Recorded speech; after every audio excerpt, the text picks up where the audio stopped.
Peace and welcome to the Culture's Black Men Summit here on the Black Star Network. I'm your host, Faraji Muhammad. Thank you so much for tuning in and being a part of the conversation. Folks, today is a very, very special day as we go into day two of our Black Men Summit, a day where we're going to focus on politics. So it's actually quite fascinating that on a day like today, as we talk about Black men in politics, that there is a hotly contested situation or vote that's happening right now where a Black man, Representative Hakeem Jeffries, is up for consideration to possibly be the next House Speaker. So we've been keeping our eyes on this situation. And if this seems to happen in the midst of a GOP fracture, where they have ousted one of their very own members, Kevin McCarthy, just a couple of weeks ago, now to be in a place where the folks that they wanted to be there, they at first thought Representative Steve Scalise out of Louisiana would be the next House Speaker. He drops out of the race, and now it's left to Representative Jim Jordan, who was not able to get the full amount of the full quota votes of 221 votes to become the next House Speaker. So they're doing another round. And so that has left the lane to be open for Democrats to push forward Representative Hakeem Jeffries at this time, where he is actually up in the votes. Right now, the votes stand at 212 for Representative Hakeem Jeffries and 200 votes for Representative Jim Jordan.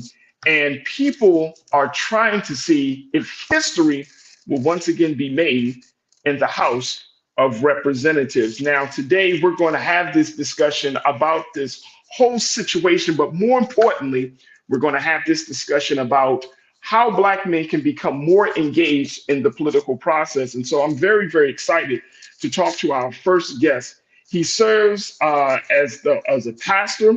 He is also an activist. He is a man that knows his way around not just the political space, but also in the community.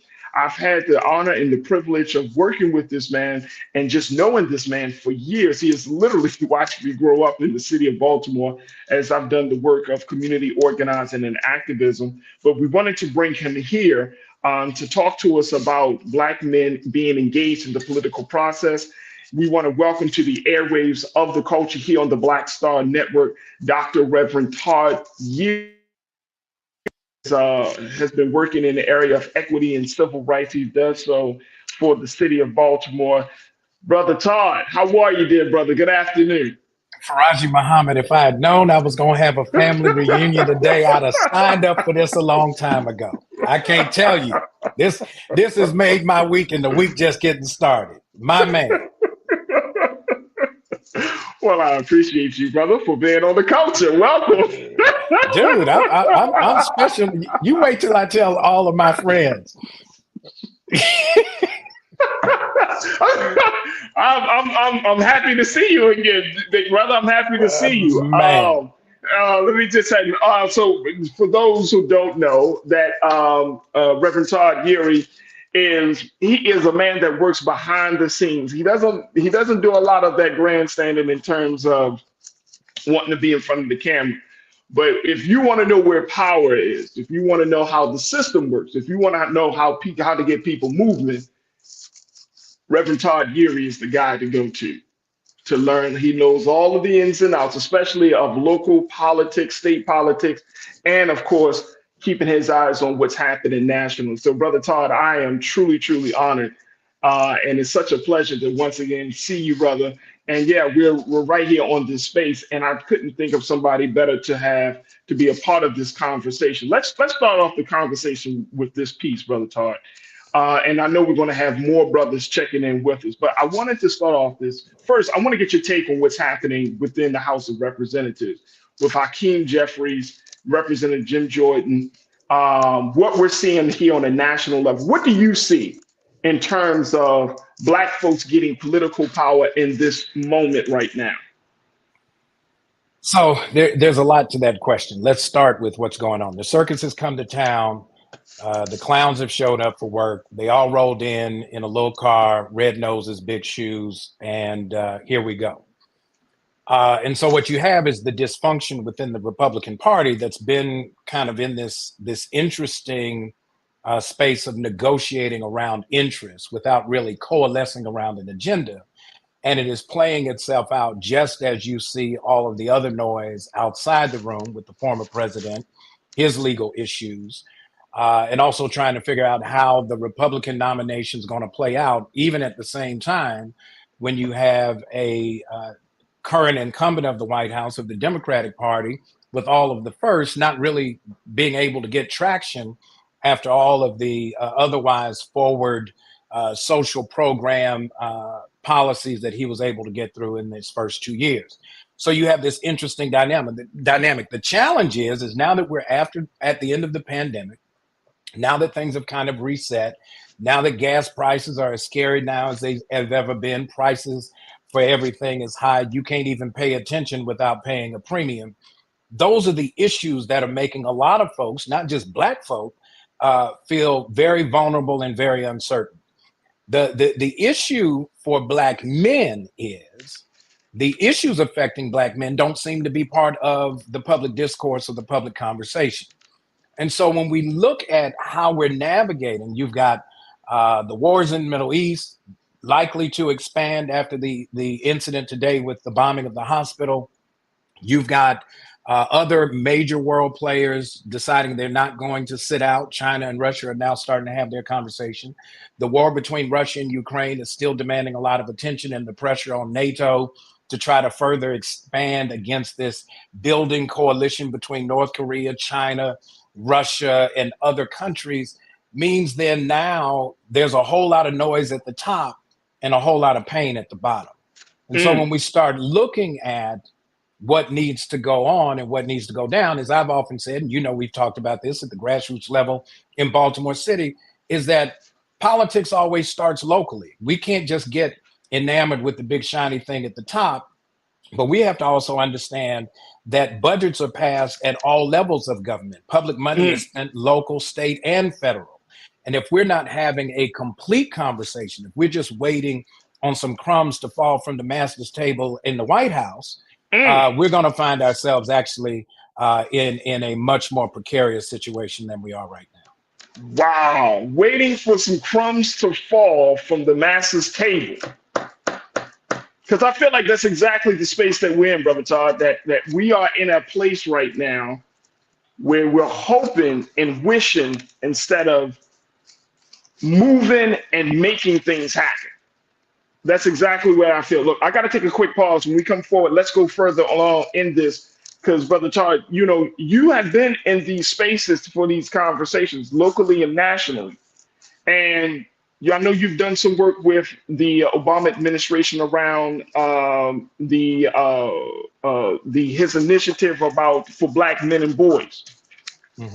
And so it's always interesting to see that these things are happening. We see some level of representation like we see with Hakeem Jeffries, but at the same time, there's still this lag. And when we come forward on the other side, I want us to talk about this lag, or this disconnect rather, that Black men have with not just with politicians by personality, but with political action. And I'm gonna share with you just some of the studies and the latest research around this. So we're just getting started. We got my brother, Reverend Todd Urey, Dr. Todd Urey, joining us.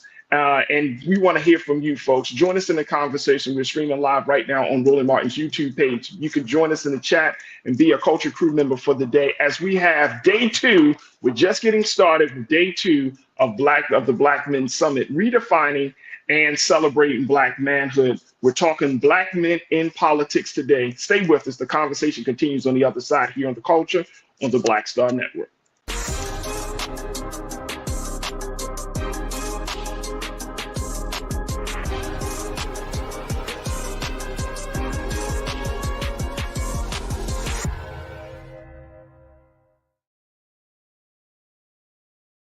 When you talk about Blackness and what happens in Black culture, we're about covering these things that matter to us, speaking to our issues and concerns. This is a genuine people-powered movement. There's a lot of stuff that we're not getting. You get it, and you spread the word. We wish to plead our own cause.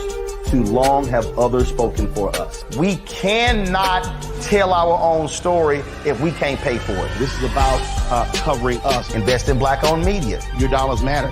We don't have to keep asking them to cover our stuff. So please support us in what we do, folks.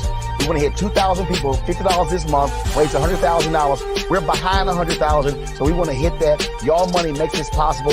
Check some money orders. Go to P.O. Box 57196, Washington, D.C. 20037-0196. The Cash App is $RM Unfiltered. PayPal is R Martin Unfiltered. Venmo is RM Unfiltered.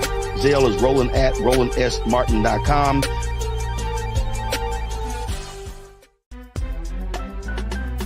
I'm Faraji Muhammad, live from LA. And this is The Culture. The Culture is a two-way conversation. You and me. We talk about the stories, politics, the good, the bad, and the downright ugly. So join our community every day at 3 p.m. Eastern and let your voice be heard. Hey, we're all in this together. So let's talk about it and see what kind of trouble we can get into. It's The Culture. Weekdays at 3, only on the Black Star Network. Folks, Black Star Network is here.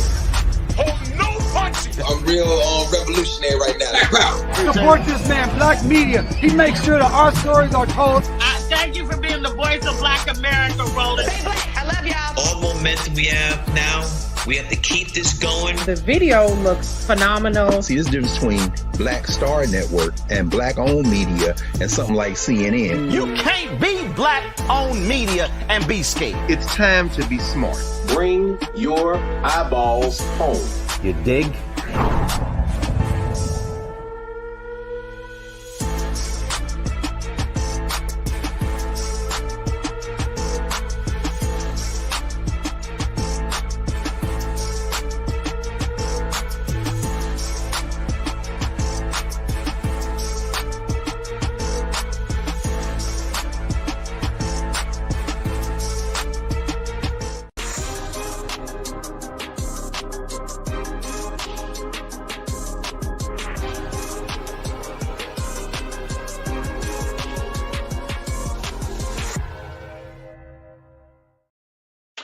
Folks, welcome back to the Culture's Black Men Summit here on the Black Star Network. I'm your host, Faraji Muhammad. Today is day 2 of our summit, and we're talking Black men in politics. And joining me is Dr. Reverend Todd Ewing, who is doing some phenomenal work. He serves as the senior pastor of his church. He's also is a political strategist. He's also been working in the space of equity and inclusion and civil rights. And today, as we talk about these things, we're talking about the big disconnect that Black men have within the political system, from political parties, and just being us uniting politically all together. In a moment, I want to bring my brother, somebody that I think you might know, Brother Todd, Rashad Stanton. He's going to be joining us as he serves as the Executive Director of Community Law and Action, and he's a young politico himself in the space. But I want to get your take on this very quickly, Brother Todd, because CNN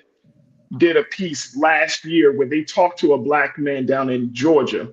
This was happening when the election of Raphael Warnock happened, when that campaign was going with him, between him and Herschel Walker. And they were trying to get a piece about the sentiment that Black men have. They named the piece, this is interesting, Black men feeling ignored. I want to just pull this piece up very quickly, and I want to get your take on it. It says, Black men say they feel ignored by politicians. It says in this first screen, let's go to quote number 1, please. Thank you. Aaron Bethea says that he has voted election after election for U.S. presidents, governors, and senators, and yet those lawmakers have done little to nothing to improve the life for him, his family, or his community. Bethea said he believes the issues he cares about, financial freedom and equal investment in predominantly Black schools, have largely been ignored. He said, quote, where we are from, nobody really cares about what Black men think. Now, he's an Atlanta father of 6 who owns a wholesale company that sells televisions. He said they don't do anything for us. Now, Brother Todd, I want to kind of get your take on this. His thing, that where we are from, no one really cares about what Black men think. And he speaks to a sentiment where Black men do not feel connected. Black men do not feel like they have a relationship with any political group. Democrats, one of the things they mentioned in this piece is that they said the messaging is wrong, so it doesn't appeal. Republicans, even though that some Black men, we are conservative in some areas of our life, and the idea of families and all of those things might be in alignment, the racism is still a problem. So we're not feeling connected. How do we start to bridge the gap in this situation, Brother Todd? So there are a couple of things that's telling in the quote. One is having voted in national elections, but trying to get national politics to address my local needs. We've had this disconnect around civics that everything works in the 4-year national presidential cycle. And so we don't see where there have been votes for who's on the city council, who's sitting in the mayor's chair, who's representing us in the state houses. And what we've seen over the last decade or so is the erosion of interest, because what we have is, with the boys running through the house, what we have is the needs of a leaning towards states' rights. What we've seen from this Supreme Court, let's kind of connect these dots. This Supreme Court has taken on more of a posture that individual states get to decide what happens within their borders. If that then means states' rights is the new political framework, we have to have states' rights interests. Remember, electing the president is not a one election thing. It is 50 statewide elections that lead to one presidential outcome.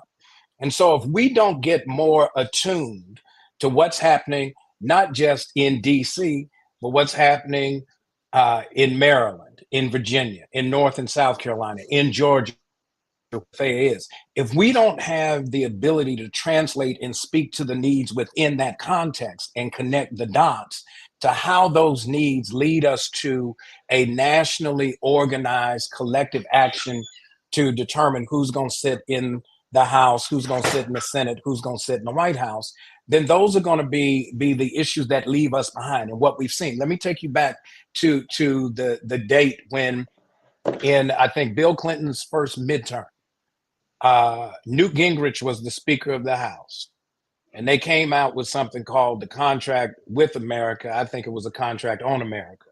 And what they did is they started to work to dismantle and reposition controlling state legislatures and governor's chairs, so that when they started redrawing political maps that determine who represents you in the House of Representatives in DC, they started gaming this whole system. And because we got enamored by the optics of personality, yes, we elected Barack Obama as the first Black president, but that was good for optics. We lost a lot in terms of statewide substance.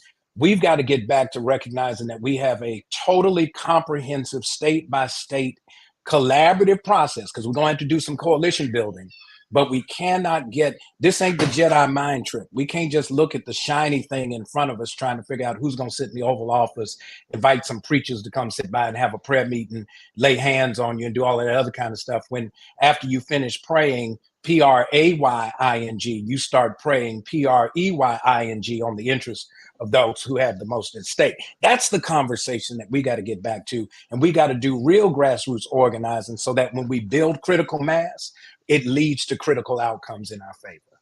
I absolutely love that. I want to bring Brother Rashad into the conversations, who serves as the Executive Director of Community Law and Action. And Brother Rashad, what's your take on this? And welcome again, big brother. Good to see you as always, Brother Rashad. Brother Rashad, what's your take on this? That Black men are not, we don't have a home politically.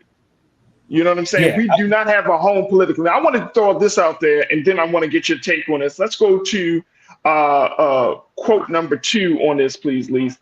This is what, and we've had our brother Jason Nichols. He talks. He's been a contributor here on the show and for Black Star Network. But he said this in this same CNN quote. He said, if some of them talking about us as black men. He says some of them feel unmotivated because they don't feel spoken to. Then you really got a problem. He said a lot of these campaigns don't hire black male advisors. They don't hire black men to actually tell them how to reach black men. So far, 39% of black voters have been men and 61% have been women, according to Catalyst, a company that provides data and other services to Democrats, academics, and nonprofit issue advocacy organizations. So Rashad, is it really just about the messaging? Or is it just like you saying, like Brother Todd is saying, the simple fact that we're in a time and a place where we're not asking for the right stuff. We're involved more with the optics and not looking to really build the substance. What's your take, bro? Look, I'm listening, and brother Todd is right on point, right? I believe I don't want to be redundant and making his points much clearer because I think he hit it right on the nail. I think the distinction that we are seeing, and to be honest, that quote, I think it makes it much simpler and clear for people to digest the realities. We know in the larger spectrum, especially on a national platform in politics, there's not candidates that have talking points specifically to the demographic of African American or Black American males, right? Those that identified that. One, if they said it's the representation of who's a part of these campaign committees. And we are also noticing that we are not a monolithic people and we have our prioritizations that may be different. But I think the reality is these talking points is also reflective of the populace that they want to continue to attract, knowing that a Democratic Party can easily sway the Black vote by targeting the Black woman. And now we see an emergence of an over-specification of our brown communities, and where we're corralled as Black and brown into one. So if they can tap into another demographic that is already have a continuity of high voter turnout, they don't see the necessary value in the gainfulness of trying to speak directly to Black. I want to say even more specific. I want to get even more specific. Black heterosexual males, right, into 2023. And I think it comes down to the realities of what manhood is and where we are socioeconomically, where we are on our educational level, and where we are to the point of what are our priorities, right? And Brother Todd nailed it right there. It's in the reality that I think a lot of it is if we don't make the connection to putting the demands on the local and the state, we will never see it trickle up into the federal level to start to see implementation from the executive level that will actually corral the momentum and the progress that Black men need in this country. I think our front needs to be based off of an economic front, one in particular that gives us gainful employment and trying to rewrite the dark history of the justice system and how they engage with Black males specifically. But I think what we are seeing is absolutely true. Now, what we do is we have to be in the sense of, I always say, if you don't see it, we have to put ourselves in place to be it. Absolutely. Absolutely. Look, we got to take another quick pause. When we come forward, Brother Todd, I want to get your take on what Brother Rashad just said, but more importantly, I want to get your thoughts as well on this idea that I was thinking about in terms of bringing us closer to our political power, talking about voting our values. Folks, if nothing else, we need to figure out what are the key values that we want to see on the ballot. And more importantly, how do Black men get in touch with themselves? How do we get in touch with ourselves, to vote our values? Folks, the conversation will continue as we have day 2 of the Culture's Black Men Summit, where we're redefining and celebrating Blackhood and Black manhood. And we're talking about Black men in politics. Join the conversation. Go into Roland Martin's YouTube page and be a Culture crew member for the day. And stay tuned. It's the Culture's Black Men Summit here on the Black Star Network.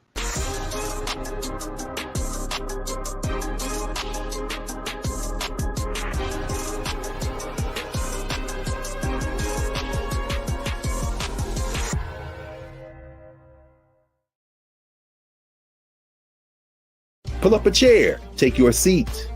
The Black Tape with me, Dr. Greg Carr, here on the Black Star Network. Every week, we'll take a deeper dive into the world we're living in. Join the conversation only on the Black Star Network.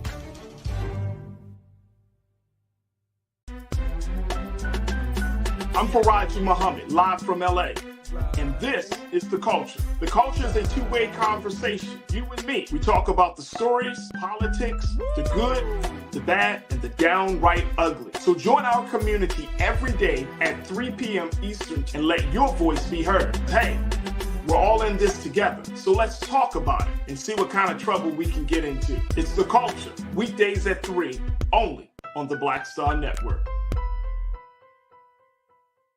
When you talk about blackness and what happens in black culture, we're about covering these things that matter to us, speaking to our issues and concerns. This is a genuine people-powered movement. A lot of stuff that we're not getting, you get it, and you spread the word. We wish to plead our own cause. Too long have others spoken for us. We cannot tell our own story if we can't pay for it. This is about covering us. Invest in black-owned media. Your dollars matter. We don't have to keep asking them to cover our stuff. So please support us in what we do, folks. We want to hit 2,000 people, $50 this month, raise $100,000. We're behind 100,000, so we want to hit that. Y'all money makes this possible. Checks and money orders go to P.O. Box 57196, Washington, D.C. 20037-0196. The Cash App is $RM Unfiltered. PayPal is R Martin Unfiltered. Venmo is RM Unfiltered. Zelle is RolandS.Martin.com. Folks, Black Star Network is here. Oh, no punches! I'm real revolutionary right now. Support this man, Black Media. He makes sure that our stories are told. Thank you for being the voice of Black America, Roland. I love y'all. All momentum we have now, we have to keep this going. The video looks phenomenal. See, this difference between Black Star Network and black-owned media and something like CNN. You can't be black-owned media and be scared. It's time to be smart. Bring your eyeballs home. You dig?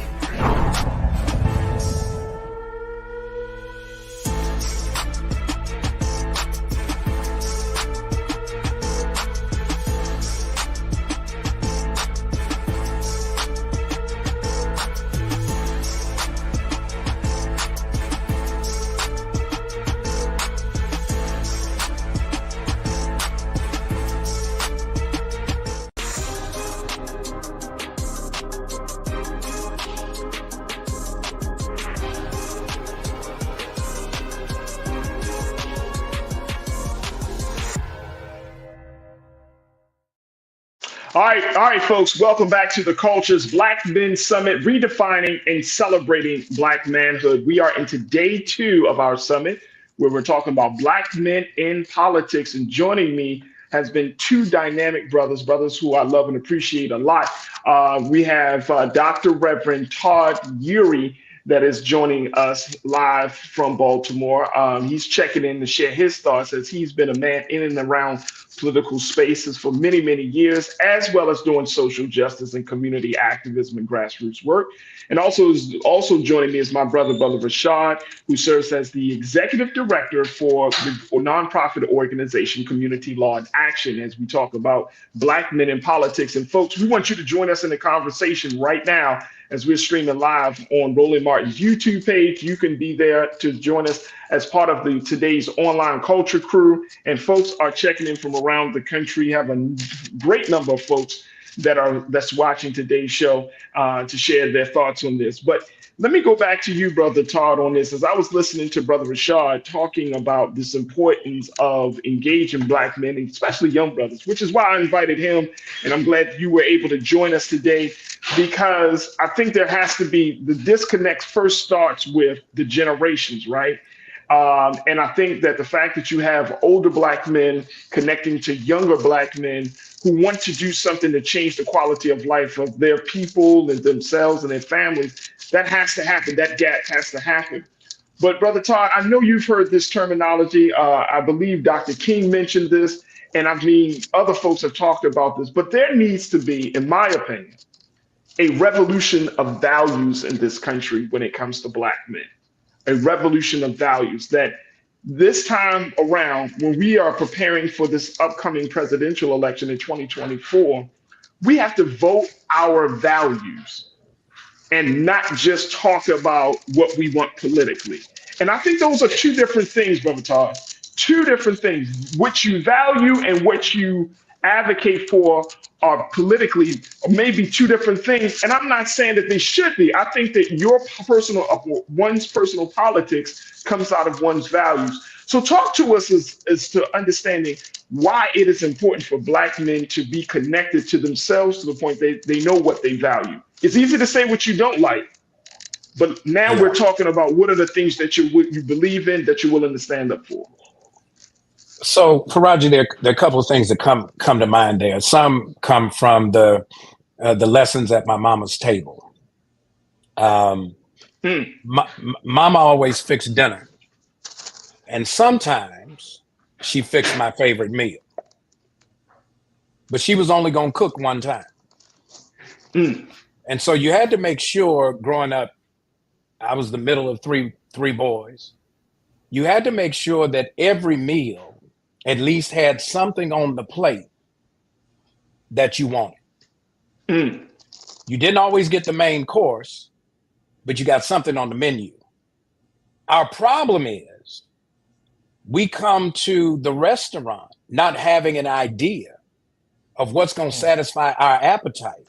And so we allow then the chef to cook for everybody else and just allow us to sit down while everybody else eats. All right, Greg, hold on, Pastor. Hold on. Come on, hold on, brother. What you say? You say rewind. You gotta drop it. Hold on. We're coming to the restaurant, allowing the chef to make whatever he wants, so she wants to prepare for us. For everybody, and we're not saying we're not ordering off the menu. We're at the table though. Hey, brother Tom, we're at the table, but we ain't ordering off the menu. We watching what everybody else eats because we're wondering why didn't we get something on the menu? And part of that is tied to just showing up. We have this argument, this issue that we often wrestle with is because they're not courting me, I'm not going to force them to deal with me. See, the issue of revolution is you can try to ignore me, but I'm going to stay in your face until you not only acknowledge me, you respect me. See, part of showing up is not trying to get somebody to come talk to me. I get it. That's important. We want them to speak to us. But elections are not about who comes to speak to us. Elections are about us speaking to those who say they need our vote. Let me tell you what's curious in this whole thing in DC right now today. Do we realize they're having an election to figure out who's going to be the second in line after the vice president to be president of the United States as part of what we would call the lower chamber? Now, Jim Jordan comes from a districts in the United States are roughly about 700,000 persons. Not all of them are voting age. So somewhere you've got a subset of 700,000 people, not even the majority of the voting age folks vote, who then decide that he's going to be the representative to go to DC to put himself in a position now to possibly be the Speaker of the House who controls the agenda. All of your money bills start in the House. So how is it that we decide we're going to sit out of an entire process because somebody don't want to come talk to me? I don't need you. I'm coming to talk to you. I know where your office is. I know what I know your phone number. It's public. I know your address. It's public. And the beauty of it is, if anybody's ever read the Kerner Commission report, the Kerner Commission report is like confession on paper. The Kerner Commission said, here's the problem with America. It's white racism. That's a public document. Here was the other thing they said. They said something about Black power. And the definition of Black power in the Kerner Commission report is having the ability to swing the outcome of an election. When Black folks show up, we change the outcome. When Black men, it's like anything else. If you want to spook the political process, it's the same process that spooks them when you're walking through the department store. Just show up. When you show up and you vote, it makes them have to pay attention to your presence, and then they have to start listening to what it is that you're expecting of them, so that when they go in the back and they figure out what they're going to cook from the ingredients that are on the shelf, they may not have your main course. They're going to have something you want on that menu. I guarantee it. I want to offer some pushback on something you said. Monkey Confessions, one of our culture crew members in the chat, he said, Black men as a whole know what they want, or we know what we want as a whole. It's just, and this is not what he's saying, that he ended his moment. I'm going to just add to that. But it's just the fact that we're not seeing it. We're constantly being told to engage, but the level of engagement, and I understand what the sentiment of some people might say, hey, you know what? This political space, I voted, like we talked about the brother from Georgia, Anton Bethea. He said he voted in every election and he still doesn't feel seen. He still doesn't feel heard. And one of the things, Brother Todd, I want to get your take, and then Brother Rashad, is that if people have a legitimate beef with political parties and say, look, I come out, I support, I'm telling people to do it, but how come you not speaking to my interest? And then the moment they decide, I'm not going to vote in the next election, they're ostracized, they're scrutinized, and they're being told that they're turning their back on Black people, when in fact, they've been participated in those elections time and time again. They tried to keep hope alive. Brother Tom, what's your take? Yeah, you decided to tap into the quote of our dearly beloved Reverend Jesse Jackson, and right. I was able to visit with him when I was in Chicago on yesterday. Look, here's the thing. Voting in election is important. It's an important thing. It's not the only thing, right? The next thing is if they start ignoring you, and you remember this after, Freddie Gray's rough ride leads to his death. We end up having to deal with, the aftermath of trying to make sure that we don't go back to that same kind of dysfunctional system leading to consent decrees, trying to figure out how you change the structure. That required a whole lot of showing up that had nothing to do with an election. It had to do with the meeting. We were at council meetings. We were at budget meetings. We were at community meetings. We were at meetings on the corner just to be kind of checking in. At the end of the day, we got to have an entire process. And here's what I often use as the analogy, right? Monopoly has changed the look of the board many times since Parker Brothers came out. They've never changed the rules. And simply by changing the appearance, thinking we're going to get a change in the rules is not how it is. And so while we argue about who's going to be the cat, who's going to be the shoe, who's going to be the cannon, nobody wants to be the thimble because, unless you know sewing, you don't know what a thimble is. You don't know what it does. But the issue is you got to have a piece to be able to play, and you got to play, and you got to do more than play to survive, to get past go to collect $200 so you don't get stopped on Park Place or Boardwalk because you can't afford to pay the rent. If we're not in the process to build the Baltic avenues as we move around that border and the properties get more expensive, then what we're saying is we want to just show up one time and then expect the rest of everything to fall into place. Voting is the starting point. It's not the only point, and we've got to make sure that we're fully engaged as we work around the board, trying to get past community chest, trying not to go to jail, trying to make sure we don't have to pay nobody no rent that we can't pay. Monopoly is the name of this game. We call that capitalism in America. That's the rule. How are we going to play this game? And they're not going to come ask you what you think. You're going to have to demand it. Power concedes nothing without a demand, and you can't demand from the sidelines. Rashad, we're going to take a quick pause. When we come forward, I want to get your take on this, Brother Rashad. Plus, let's talk about what is happening around the country with Black men, getting them more engaged.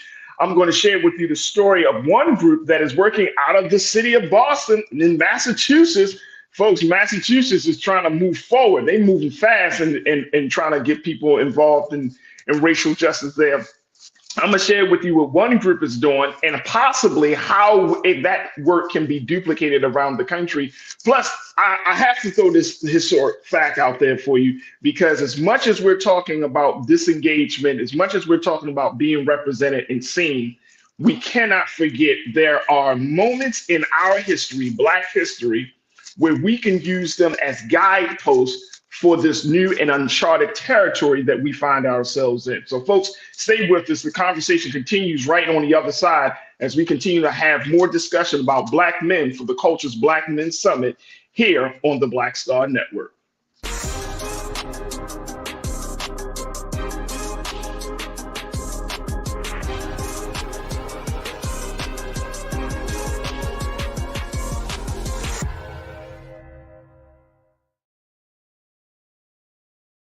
Folks, Black Star Network is here. Oh, no punches! I'm real revolutionary right now. Support this man, Black Media. He makes sure that our stories are told. Thank you for being the voice of Black America, Roland. Stay black. I love y'all. All momentum we have now, we have to keep this going. The video looks phenomenal. See, there's a difference between Black Star Network and Black-owned media and something like CNN. You can't be Black-owned media and be scared. It's time to be smart. Bring your eyeballs home. You dig?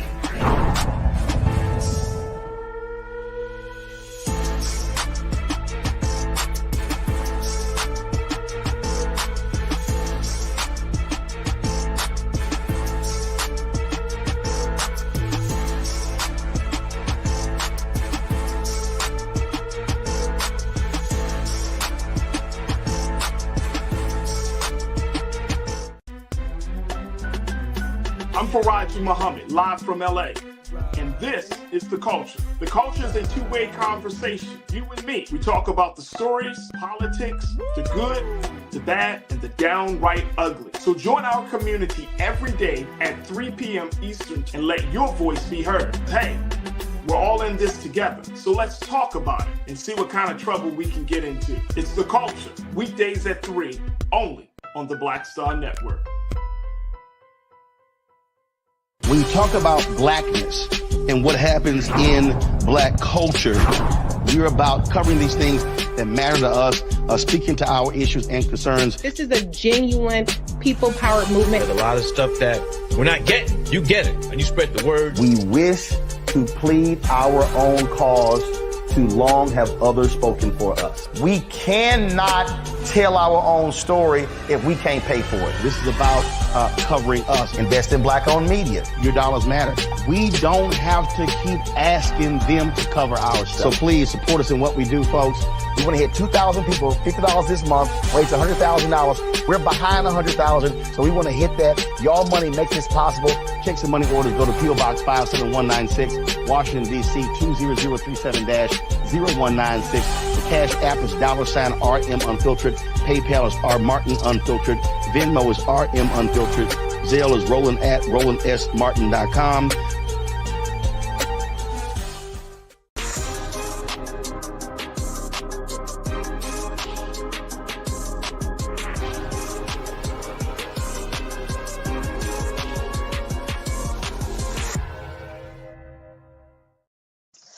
All right, folks, welcome back to the Culture's Black Men Summit here as we're talking about redefining and celebrating Black manhood. And today's conversation for day 2 is Black men in politics. And so I've been joined by my brothers Rashad, my brother Todd, as we've been having these conversations about this. And I'm grateful that these brothers are able to share insight.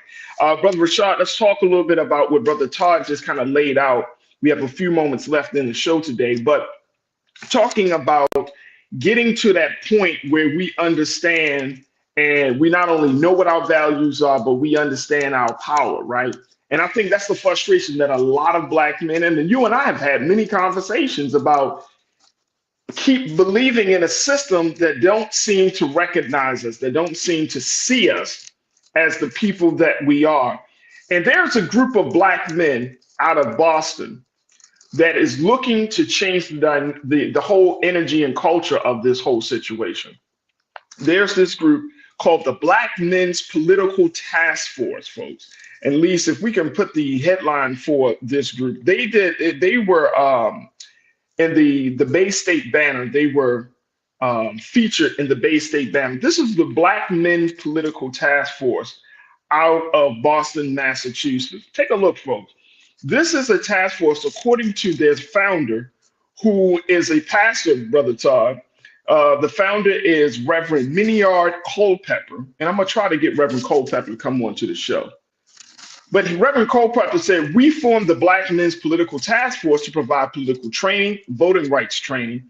He said, we want to lobby for the appointment of Black men to positions of leadership in government at all levels. The task force currently has over 40 members from around the Boston area who are passionate about the organization's purpose and message. Culpepper said the task force is looking to propose a quote unquote New Deal, citing a Brookings Institution article by Camille Bousset advocating for specific policy and programs tailored to uplifting Black men and boys. In that same study from the Brookings Institute, let's go to quote 4, please. Thank you. Only 28% of Black men have a bachelor's degree or higher, and also more likely to experience unemployment and lower pay compared to other demographics. Black men are 5 times more likely than white men to be incarcerated and are overrepresented in the prison population, according to Brookings. Reverend Culpepper said, when you think about where we are and you think about the excluded, underrepresented, devalued, and you look at our place in society, we believe that as Black men that we must advocate for Black men to participate in a more meaningful way. Do we need to have Black men political task force all across this country, Brother Rashad? Is that going to be part of this answer? It's one of the many vehicles, right? One of the many vehicles, as you said, physical representation and a collective thinking to mobilize with the aim of doing it with continuity and consistency to understand that politics is a long game. But that comes into educational, that comes into training, and that comes in understanding how to navigate the system of politics, which is a system in itself and a study and a science. It has to be taught, and has to be taught in a space that's digestible. So I believe even creating a task force as such will be very valuable, but it cannot be the only and singular direction, right? Because once this one group dissolves or changes their own prioritization, it then not fits the larger masses, and it has to be localized per state, and even down to a certain districts and counties. It will all look particularly different based off of the individual needs, but it has to have collective value that we spoke on earlier. I always say this, and now that I'm aging into both my professional work and just having years of understanding politics as a youth leader to now a young adult professional, I'm making it more. I'm gaining a sense of politics from now. How do you play it with the understanding, right? I'm actively involved in politics locally, but it is a daunting reality to make sure that they understand what your values are. You have to be mindful of the transitions and the turnover between your elected officials. You have to be mindful of their upward mobility and their own self-interest of moving up the ladder from local to possibly even state to even federal, right? And we have to be mindful of that to know what is our gainful wins. I'm always telling folks again, if you're understanding, and it talks about, yes, the social economics, the educational level will always tend to be one of the factors of how engaged we are civically. But the reality is, do we look at it from a lens that makes it make sense, right? Federal, when I'm thinking of federal laws and things of that sort, yes, we have these cycles and term limits, but the federal law is going to have a long-term impact. Because it's going to be protected in most have the continuity between the House and the state. But then your state level is going to talk about the immediate prioritizations of fundings and policies that's going to trickle down to your local. And your local is going to it's going to directly impact what is happening day by day. So that's how I engage with a Black man. I'm first asking them, what is your immediate needs? What is your immediate values, right? What has been your long-term frustration? And then we categorize that to make it to say, all right, you may want to turn your attention to this, but know that in between of you going for this long-term game, these players are changing. The system is not, not playing. The players are changing, but are you willing to be a lifelong dedicated fan of politics and your interests and your values as much as you're just a long-term fan of your favorite sports team, right? It's no reason to die a Dallas Cowboy fan and you don't understand all the way to young childhood to you go into your elderhood and you don't understand what has been your values from a young person to an older adult. I mean, it has to be interchangeable, and we have to shift our jersey, right? I went from playing athleticism to playing the game of politics, and I see it in the same nature. I might love this team, but I know I may have to switch out my quarterback, and that's how we There it is. our elected officials. I'm right there with you, Brother Todd. And we got a couple of moments left. And when I'm listening to Rashad, listening to you, when I think about the work that those brothers are doing down in Boston, the Black Men's Political Task Force, something comes to mind. Now, I had to pull this one out, but this is the book right here. It's called The Defeat of Black Power, Civil Rights in the National Black Political Convention of 1972.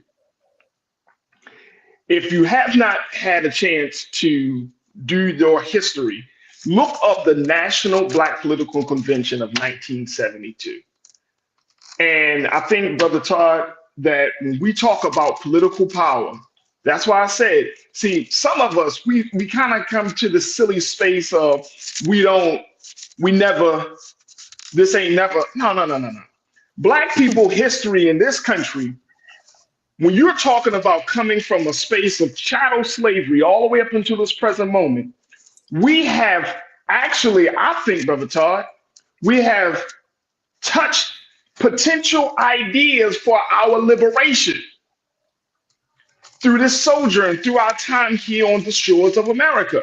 But for part of the culture has been to forget the past and act as if nothing has happened, and then we're supposed to create a new future, when there has been moments throughout our own Black history where we have seen glimpses of greatness. Yesterday, we celebrate the 28th anniversary of the historic Million Man March, because people was like, man, we ain't had no marches. What? Let's just look at what happened 28 years ago, right? That's not a long time in the big scheme of things. People say, well, Black folks never had political power. 1972, Gary, Indiana. Black folks came by the thousands, crowded a high school gym. This is right outside of Chicago, and started to map out for a 3-day period what the national Black political strategy will be. So Brother Todd, help me to understand as we wrap up this part of the discussion. How do we start to tap into our history to start looking at those moments in history as guiding posts?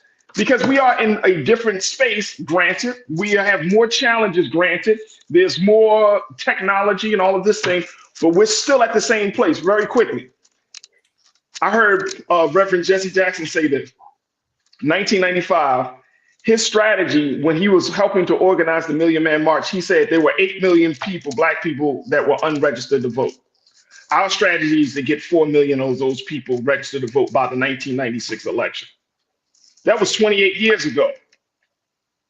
That's the same strategy we're using today. Yep. Talk to me, brother. Talk to me. So a couple of things. You talking good there, as we say in church service. Look, one, you can't tap into a history that you do not know. So that's number one. And if we keep relying on the system of the oppressor to teach us how we actually arrived here, we then get disconnected from really the source of our strength and power. If we think about this whole notion of pushing back against the Black vote, particularly after the Civil War, that was pushed back against the Black male vote because women still did not have the right to vote. And so Black male political power is not foreign to us. It has always had to meet up against resistance that was trying to deny us the full representation of the interests of our community. That's number one. When you talk about Gary in 1972 and the recognition that we would push for an agenda, we've got to continue that. And the new fight has to be Black men reclaim your place in the political process. That's the only way we're going to make sure that we get what we need on the menu, and it's not our behinds on the menu in the process. Absolutely. Absolutely. Look, I got to stop it right there.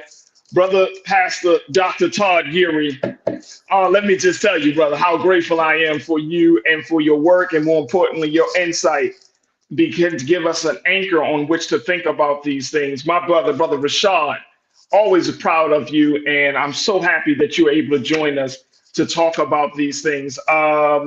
Folks, just follow these brothers on social media. They're doing dynamic work, but they are pushing the culture. Pastor, I know that you want to chat about some things after the fact because we do have to get prepared for 2024. We do have to be prepared. But look, let me just say, I think we can have a lot of pots cooking on the stove here, Brother Todd.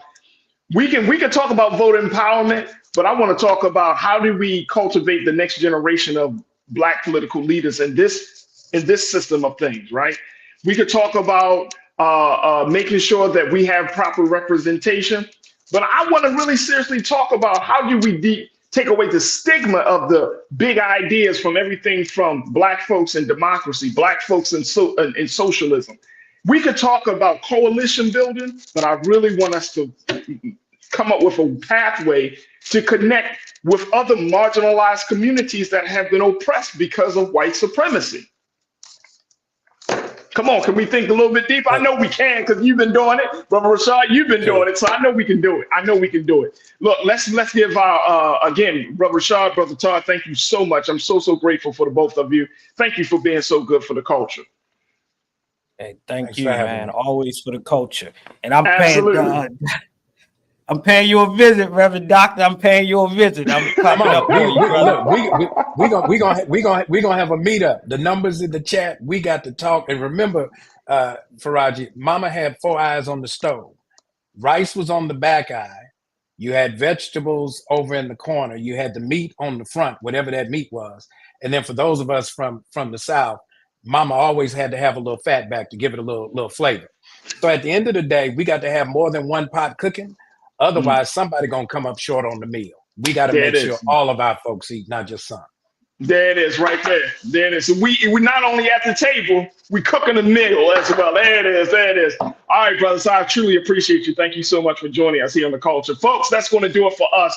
I thank each and every one of you for being a part of the conversation. Big shout out to the Online Culture crew, always holding it down. Thank you so much for tuning in. Man, oh man, we have so many great people, so many great conversations, and so many great comments to come in from the Online Culture crew. So thank you so much for that. Folks, we are going to continue this summit tomorrow. I will say for day 3, as we talk about Black men in education, I got some dynamic voices for you. Y'all ever heard of Dr. Steve Perry? Yeah, he's going to be joining us tomorrow. Also, my brother, Dr. David Miller, as well as an educator by the name of Anthony Pena will be joining us tomorrow. So we're going to have that discussion about Black men in education. So make sure y'all just get ready to tune back in tomorrow here on The Culture for another fantastic hour of the Black Men Summit, where we're redefining and celebrating Black manhood. All right, folks. Also, we have yesterday's conversation. I mean, just a fascinating discussion talking about Black men in faith and spirituality with Imam Abdul Salam. We also talked to Pastor Jamal Bryant and my brother Zentola. Make sure y'all check us out there. We are streaming that as a separate conversation right now on YouTube. So make sure y'all stream it, pass it out, let folks know that we had day 1. Now we got day 2 in the bucket, in the bag. We want to make sure that we get the word out about this, and let's continue to support this process, and of course, this platform. So go to our website today at blackstarnetwork.com, download the app for free, follow us on social media, and your financial support will mean everything to us to power this digital movement. Again, you can find us at blackstarnetwork.com. Also, make sure y'all follow me on social media at The Real Faraji on Instagram, Faraji on Twitter, and Faraji of The Real Faraji on Threads, and I'm on Facebook at Faraji Muhammad. But I would love to connect with y'all on my Instagram page. I'm building the network back up on that space, so make sure y'all follow me at The Real Faraji. And again, we'd love to build with you. That's going to do it for us. Big shout out to my production team, Joel, Shannon. We want to thank Chris, thank Maddie, we thank my sister Lise and my man King Keenan for making sure the show is awesome and phenomenal. Stay tuned. Up next at 6 p.m. Eastern Standard Time is Rolling Martin Unfiltered. As always, never be afraid to challenge what's wrong. Stand for what's right while being yourself in the process. God willing, we will talk tomorrow for another exciting edition and the 3rd day of the Culture's Black Men Summit, redefining and celebrating Black manhood right here, only here, exclusively here on the Black Star Network. Peace.